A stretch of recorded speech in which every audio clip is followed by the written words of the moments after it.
يا لغتي عربية حسبي بأنك منطقي وبيان. Assalomu alaykum va rahmatullohi va barakatuh. Biiznillah navbatdagi arab tili darsini boshlaymiz. Bugun kitobimizning 31 darsini o'qiymiz.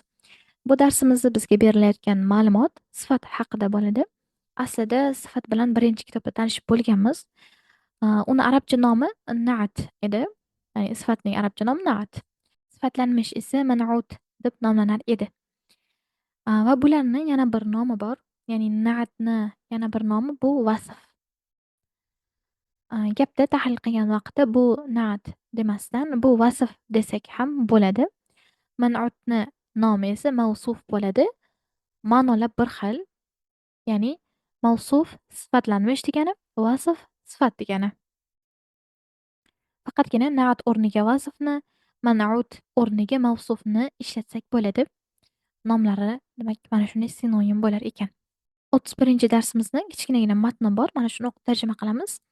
Mudarris aytyapti: "Ayna tolibanil jadidani?" Ikkita yangi talaba qayerda? Ali huma fil maktabati. U ikkisi kutubxonada. Zahaba liya'khuzal kutubal muqarrarata. Belgilangan kitoblarni olish uchun ketishdi. Mudarris mata zahaba? Qachon ketishdi? Ali aytyapti: "Zahaba fil hissati saniyati." Ikkinchi parada ketishdi. Ya ustaz, ey ustoz, uridu an ashtariya mu'jaman arabiyyan. Arabcha lug'at sotmoqchiman. Uridu an tadullani ala mu'jamin jayyidin. Sizdan biror bir yaxshi lug'atga dalolat qilishingizni so'rayman dedi. Mudarris ishtaril mu'jamal wasiyata fa innahu mu'jamun jayyid. O'rtacha vasit degani o'rtacha degani, o'sha o'rtacha lug'at sotib olgin, u yaxshi lug'at bo'ladi, deyapti.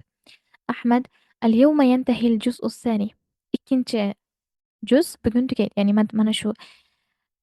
mana shu Madina kitobining ikkinchi juzi nazarda tutilyapti. Mata nabda'ul juz'a salis? Uchinchi juzni qachon boshlaymiz? Degani mudarris fil usbu'il qodim inshaalloh. Kelasi haftada inshaalloh dedi.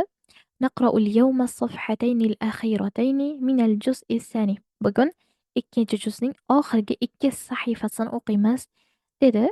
Matn mana shu yerda tugadi. Birinchi mashqda mana shu matnga oid savollar berilgan. Ularga javob berib o'tasiz. Ikkinchi mashq sifat va sifatlanish haqida berilyapti. Uni og'zaga o'zim gapirib beraman. Uchinchi mashqni ko'rib chiqamiz. Bu yerda aytilyapti: "Ayyinin na'ta wal man'uta fi kulli misalin mimma ya'ti." Pastda kelgan misollardagi na'at va man'utni ajratyapti. Biz ajratib tarjima ham qilamiz. Birinchi gap: "Uridu an ashraba ma'an baridan." Sovuq suv ichishni xohlayman. Bu yerda ma'un kalimasi man'ut, ya'ni sifatlanayotgan kalima. Barid, sovuq esa sifat, ya'ni na'at. Bunda ma'unni mavsuf, baridni esa vasf desak ham bo'ladi. Endi arab tili qoidalariga ko'ra sifatlanmishiga 4 narsada to'liq ergashadi. Bularning birinchisi ma'rifa nakiralik, ya'ni ma'unga e'tibor bering, u nakira turibdi. Barid ham shuning uchun unga ergashib nakira. Ikkinchisi jins, ma'un muzakkarda, barid ham muzakkarda. Uchinchisi i'rob, ma'un nasb holati maf'ulun bihi bo'lib, barid ham nasb holatda. Va to'rtinchisi son, ma'un birlikda, barid ham birlikda turibdi. Ikkinchi gap: aqroul Qur'anal karima kulla sabahin. Har kuni tongda Qur'on Karim o'qiyman. Bu yerda Qur'an kalimasi mavsuf, ya'ni sifatlanmish o'rnida kelgan, karim kalimasi esa sifat. Uchinchi gap: askunu fi baytin jamilin. Chiroyli uyda yashayman. Baytun sifatlanmish, jamil sifat.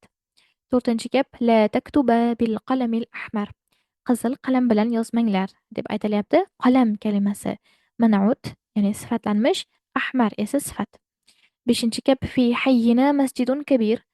Bizni mahallamizda katta masjid bor. Masjid man'ut, kabir na'at. Lahu manaratani jamilatani. Uni ikkita katta chiroyli minorasi bor. Manaratani mavsuf, jamilatani vasf.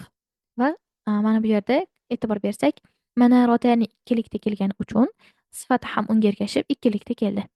Oltinchi gap: aynal mudarrisunal judud. Yangi mudarrislar qayerda? Mudarrisuna kalimasi mavsuf, judud esa vasf. Yettinchi gap: hafiztu suratayni tavilatayni. Ikkita uzun surani yodladim. صورتين موصوف، طويلتين وصف. 8 gap هم رجال صالحون. Ular solih kishilar. رجال منعوت، صالحون نعت. 9 gap أين أخوك الصغير؟ Kichik akang qayerda? أخ bu yerda man'ut, صغير esa na'at. 10 gap ماذا قال لك أحمد الباكستاني؟ Pokistonlik Ahmad senga nima dedi? Ahmad bu yerda man'ut, ya'ni sifatlanayotgan kalima. Pakistani, Pokistonlik kalimasi esa na'at, sifat o'rnida kelyapti. 4-mashqda aytilyaptiki, akmil kulli jumlatin mimma ya'ti bi na'atin munasib. Pastdagi har bitta jumlani munosib sifat bilan to'ldir, komil qil deyilyapti. Demak, bo'sh joylarga sifat qo'yilishi kerak. Misol uchun birinchi gapda akaltu ta'aman, taom yedim deylik, lazizan. akaltu ta'aman lazizan, shirin taom yedim. Va sharibtu qahvatan harratan, va issiq qahva ichdim. Mana shunga o'xshab, demak, bo'sh joylarga sifat qo'yib yozib tarjima qilinadi. Bu yo'sifa bo'ladi. Bu mashq Madina 2-kitobining so'nggi mashqi edi. Alhamdulillah, kitob tugatildi. Alloh olgan ilmlarimizni xayrli qilsin. Assalomu alaykum va rahmatullohi va barakatuh. يا